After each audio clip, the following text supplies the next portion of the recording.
मैं एक जनरल तरीका बता देता हूँ, उससे आप किसी भी सर्किट का टाइम कांस्टेंट निकाल सकते हो, चाहे ये सर्किट हो चाहे ये सर्किट। क्या है देखो, इसमें तो फिर भी थोड़ा दिमाग लगा लिया। मान लो ऐसा होता C R1 R2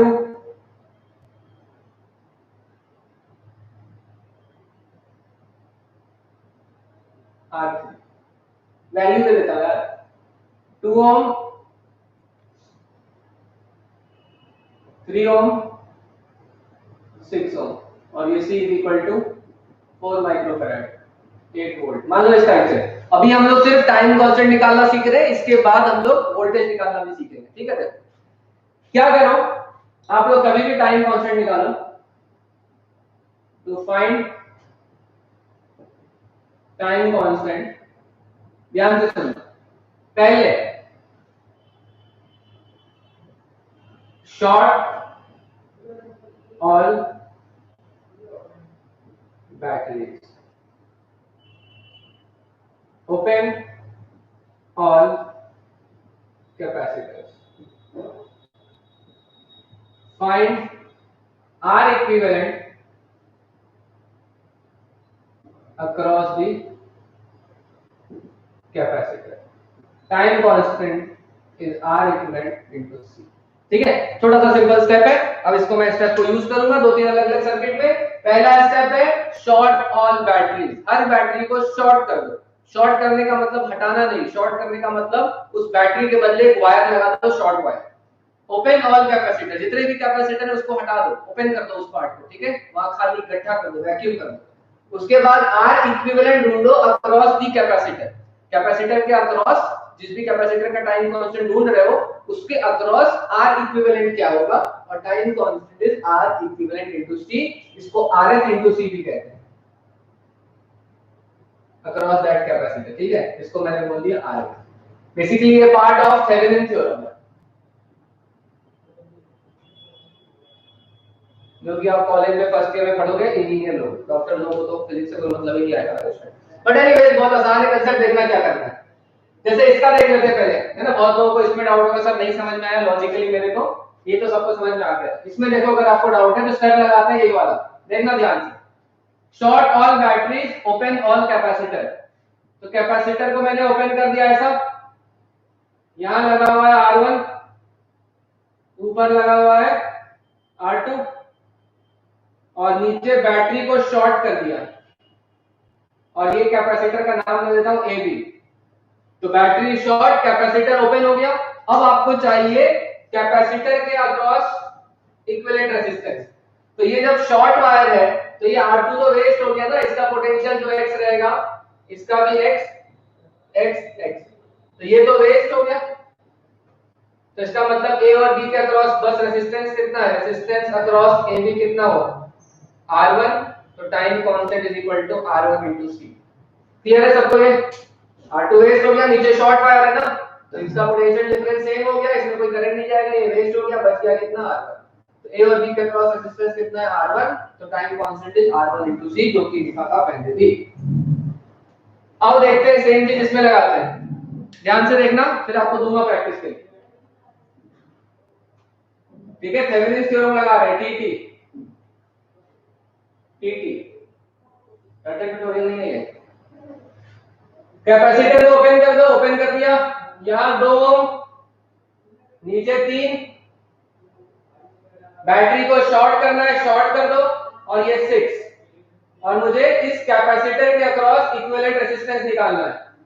तो आप देख रहे हो 6 और 3 पैरेलल में हो गए, 6 और 3 का कितना हो गया 2, और 2 और 2 फिर सीरीज में हो जाएंगे। तो इस केस में R इक्विवेलेंट AB के अक्रॉस कितना आएगा 2 + 2, चाहो तो ऐसे लिख देता हूं 2 + 3 into 6 by 3 + 6 is equal to 4। तो जो टाइम कांस्टेंट है वो हो गया 4 into जो भी C था into 4, 16 माइक्रोसेकंड। क्लियर है सबको?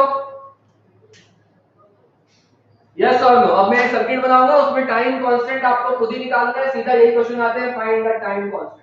उसके बाद हम देखेंगे कि इक्वेशन या बैटरी या वोल्टेज कैसे निकालें। यहां पे किसी को कोई डाउट हो तो पूछो। चलो देखते हैं।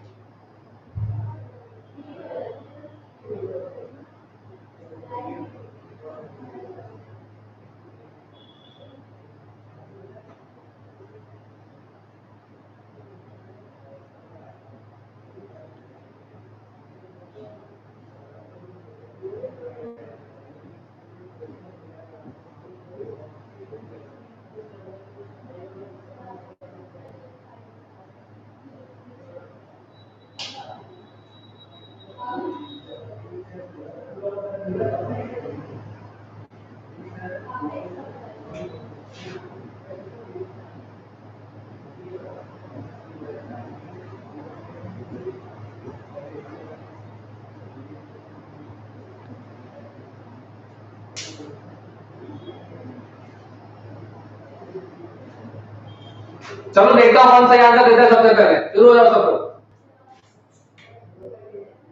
मैं भी शुरू कर रहा हूं थोड़ा बहुत।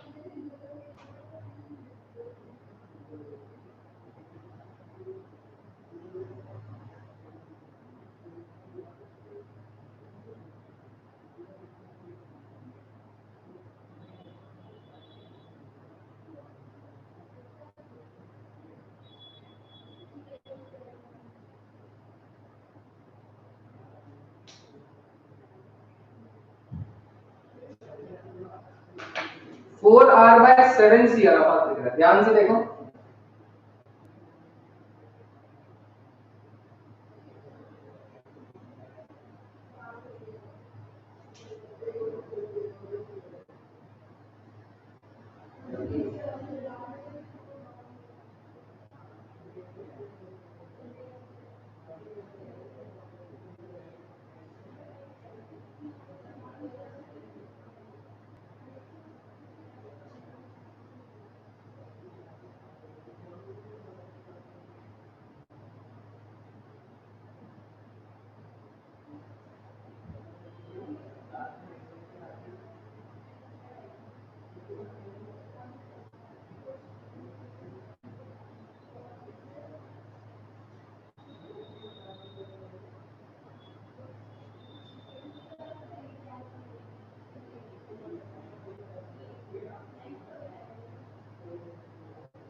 अधिबा वॉइस आरसी कह रहा है।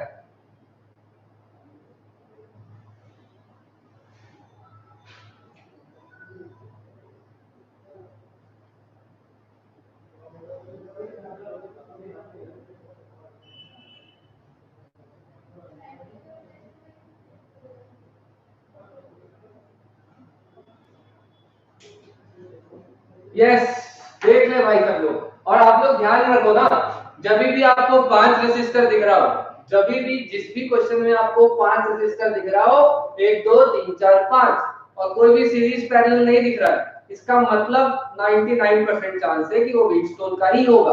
अब ये देख के नहीं लग रहा था तो मैंने नाम दे दिया ए बी सी डी, ठीक है, और फिर उसको रीड्रॉ कर लिया आपको समझाने के लिए। सी से ए में एक रेसिस्टर, सी से ए में एक रेसिस्टर, सी से डी में एक रेसिस्टर, सी से डी में एक रेसिस्टर, सी से बी में एक रेसिस्टर, सी से डी में एक रेसिस्टर। बच गया ए और डी में, ए और डी में, बी और डी में, बी और डी में। तो दिख गया व्हीटस्टोन है। सबको दिख रहा है व्हीटस्टोन है। मैंने पहले यही देखा। वेल डन अजीबा। मैंने तो बनाते वक्त भी सोचा नहीं था कि व्हीटस्टोन बनेगा, बट वो तो आप लोगों को बस दिया तो ऐसा बना। बट होपफुली अभी सबको क्लियर है। आरएच ढूंढना सबको आ गया। बैटरी को शॉर्ट कर दो, कैपेसिटर को ओपन कर दो, और इस सर्किट का आर इक्विवेलेंट जो हमने करंट इलेक्ट्रिसिटी में पढ़ा था, बिल्कुल वही क्वेश्चन बन गया। जैसे ही आर इक्विवेलेंट आ गया, सी से मल्टीप्लाई कर दो, आंसर आ गया।